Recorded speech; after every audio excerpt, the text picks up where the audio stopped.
When I was 12, I was diagnosed with and treated for scoliosis. Everyone thought they knew the man Princess Beatrice married. A polished businessman with the right name, the right background, and a life that seemed perfectly in place. But that image only works if you don't know what happened before his marriage to the princess. Behind the scenes is a past relationship that didn't quite end the way it should have. A child already in the picture, and a wedding that was almost hidden. And just as everything appeared settled, a deeply controversial scandal pulled the spotlight back, followed by whispers that not everyone in Edoardo Mapelli-Mozzi's world was comfortable with his ties to the royal family. What's really going on behind the scenes? You'd be shocked to find out. The man Princess Beatrice married. When Princess Beatrice married Edoardo Mapelli-Mozzi in July 2020, the British public knew her as the Queen's granddaughter, a royal who had grown up in the spotlight. But the man she married was something else entirely. On paper, he seemed accomplished, but behind the polished biography, there were controversial entanglements, business scandals, and connections that would later raise questions the royal family had not anticipated. Edoardo Alessandro Mapelli-Mozzi was born on November 19, 1983, at the Portland Hospital in the West End of London. He is known informally as Edetto, a nickname that has followed him through school and business and into his royal marriage. He attended the Dragon School in Oxford, followed by Radley College in Oxfordshire, two of England's most prestigious private institutions. From there, he obtained a master's degree in politics from the University of Edinburgh. His education was expensive, his connections were cultivated, and his path seemed set. On his father's side, Edoardo comes from Italian nobility. His father is Count Alessandro Mapelli-Mozzi, a former Olympic skier who competed for Great Britain. The Mapelli-Mozzi family's ancestral seat is Via Mapelli-Mozzi in the Bergamo province of Italy, a historic estate that has been in the family for generations. The hereditary title of Count in the Kingdom of Italy was awarded to his family in 1913 by King Victor Emmanuel III. While Italian titles of nobility are not officially recognized in the Italian Republic today, Edoardo can call himself a count as a matter of courtesy. On his mother's side, the connections are equally notable. His mother is Nicola Diana Burrows, who was appointed a member of the Order of the British Empire in 2016 for her services to charity. Her maternal great-grandfather was Sir Robert Abraham Burrows, a businessman and Liberal Party politician who lived from 1884 to 1964. His mother later married businessman and conservative politician Christopher Shale, who died unexpectedly in 2011. Edoardo's entire family tree reads like a who's who of British and Italian establishment figures. He has an older sister, Natalia Alice Yeomans, born in 1981. He also has a younger half-brother, Albemarle Shale, known as Albie, born in 1991 from his mother's marriage to Christopher Shale. The family is close, and Albie has been involved in some of Edoardo's charitable ventures. One of those ventures is Cricket Builds Hope, a British Rwanda charity that Edoardo co-founded. The organization was originally called the Rwanda Cricket Stadium Foundation, and its goal was to build Rwanda's first grass wicket cricket ground, now known as Gahanga International Cricket Stadium. The idea originated with his stepfather, Christopher Shale, who died before he could establish it. Edoardo carried the vision forward, and his half-brother Albie now serves on the board of trustees. Despite his remarkable success, Edoardo has been open about his personal struggles. He is dyslexic, a fact Princess Beatrice revealed in an August 2021 interview.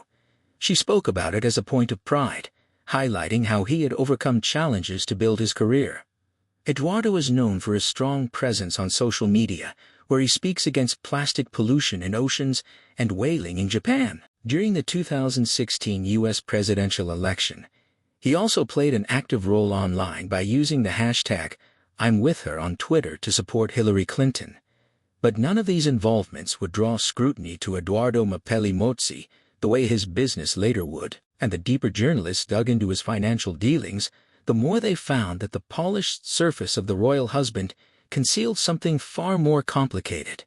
Edoardo's financial connections, his charity work and noble title made for good headlines, but the real story of Edoardo Mapelli-Mozzi begins with the money he made through Banda. the property development company he founded at 23 years old.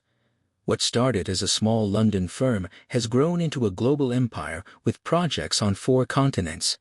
But that growth has come with controversies and questions that neither Eduardo nor the royal family have been eager to answer.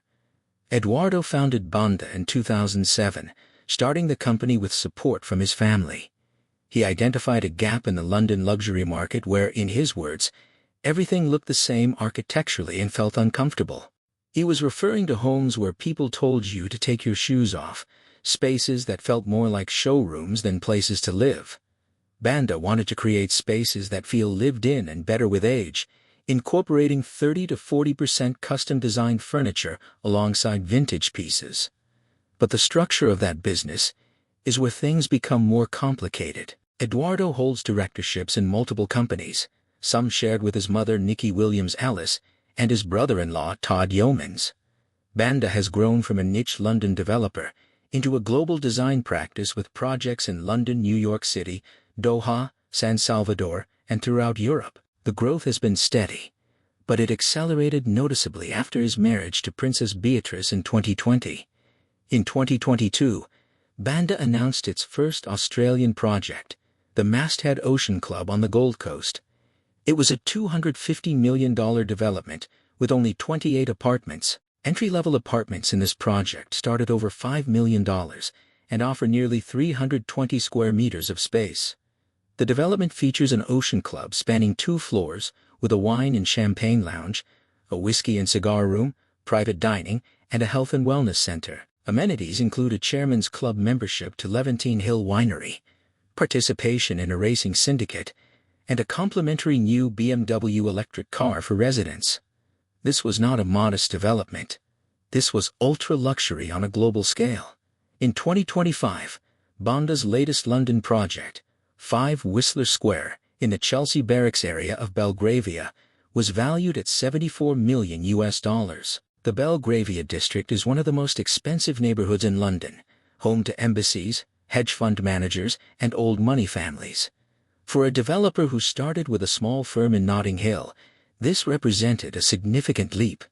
As of 2026, the company has announced upcoming developments in Miami, Mumbai, New York, Dubai, Milan, Surrey, and the Cotswolds. They are also working on a private jet project. Banda's international profile and client base have expanded significantly since Eduardo's marriage to Princess Beatrice. He now works with prestigious clients and high-net-worth individuals across multiple continents. But early in his career, some challenged his claim of developing in undervalued parts of London. Property experts noted that there is nothing undervalued in Notting Hill, describing it as a super-prime residential destination. Critics suggested that his business was less about market reality and more about branding. Regardless, the company grew, and as it grew, so did the questions about how much of that growth was tied to his new royal connection. The most persistent question has been about client lists. Who exactly is buying these multi-million-dollar properties? And are any of those buyers connected to regimes, oligarchs, or individuals with questionable financial histories? There was another question, too, about his love life, before he met the princess. The woman before Princess Beatrice. Most people don't realize that before Princess Beatrice, Eduardo Mapelli-Mozzi was actually building a life with another woman, and that life did not end quietly. Her name is Dara Huang, a Chinese-American architect born in Florida to Taiwanese immigrant parents. Her father worked as a NASA rocket scientist after moving to the United States, a background that placed her in a world of discipline, ambition, and high expectations from an early age. Her education followed that same trajectory. She earned her undergraduate degree from the University of Florida, before going on to complete a master's in architecture at Harvard University, one of the most competitive programs in the world. Her career moved quickly. In 2013, she founded her own firm, Design House Liberty, building a reputation in architecture and interior design. She later launched Viva House, a company focused on converting disused commercial spaces into residential living. Her work has extended across major international projects, including contributions to the Tate Modern and developments in New York's Tribeca district. By 2022, she had become a British citizen, further anchoring her life in the same country where Eduardo's world was expanding. On paper, she was everything that matched Eduardo's world: educated, ambitious, globally connected, and for a time, she was a central part of his life. Eduardo and Dara met in 2015, and within 2 years they were engaged. But even before that engagement, their lives had already become deeply intertwined. In 2016, they welcomed their son Christopher Wolf Mapelli Mosey, known as Wolfie. It was no longer a casual relationship but a family. And then without any warning, it ended.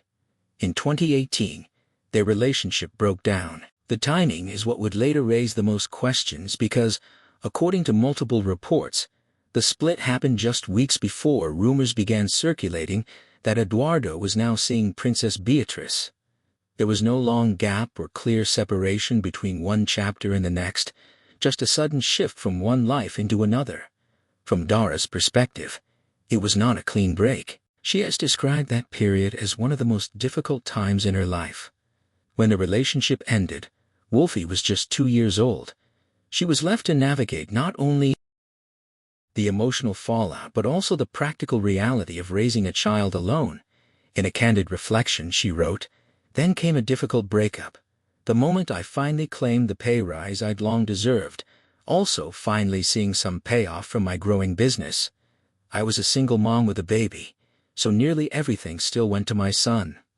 It was a statement that revealed more than just hardship. It suggested a moment of transition where personal and professional pressures collided all at once. And when asked directly about her relationship with Eduardo, she did not romanticize it. She said, "He was the father of my child, and he left as quickly as he came. So I would say, unfortunately, it's not an instinct you can trust." It was a rare glimpse into how she saw what had happened, not as a fairy tale that ended, but as something far more abrupt. And yet, what followed did not unfold the way many expected.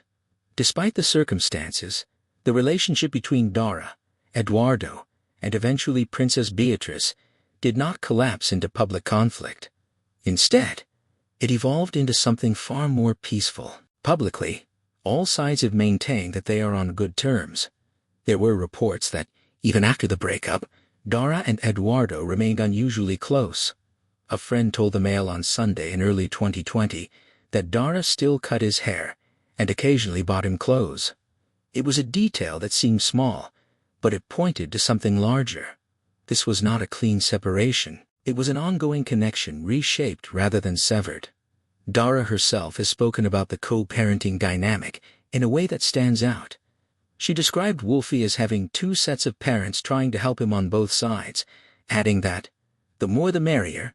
She emphasized that the situation could have been far more difficult, but instead it was managed with a focus on stability. Even when Eduardo and Princess Beatrice announced their engagement, Dara's response did not follow the narrative many expected. She told Mail Online, "I wish the best for Eduardo and Beatrice, and look forward to uniting our families." Inside the royal family, the language reflected that same effort to maintain balance. Princess Beatrice has reportedly avoided the term stepmother, choosing instead to describe herself as a bonus mom to Wolfie, and Sarah Ferguson has referred to him as a grandson, integrating him into the wider family structure. Today, Dara Huang continues to build her career. She has expanded her work into a new furniture brand, Dara Maison, while traveling between Paris, Miami, and the United States. Her personal life has also moved forward. She was previously linked to London-based financier Filipos Codellas de la Morena, though that relationship has since ended. Outwardly, everything is settled, but the story of how one life ended and another began is still there just beneath the surface. Because while the public was introduced to a royal wedding in 2020, what they did not fully see was everything that had unfolded in the years leading up to it. Because when Princess Beatrice finally walked down the aisle, it was not the wedding anyone had been prepared for. The royal wedding no one expected.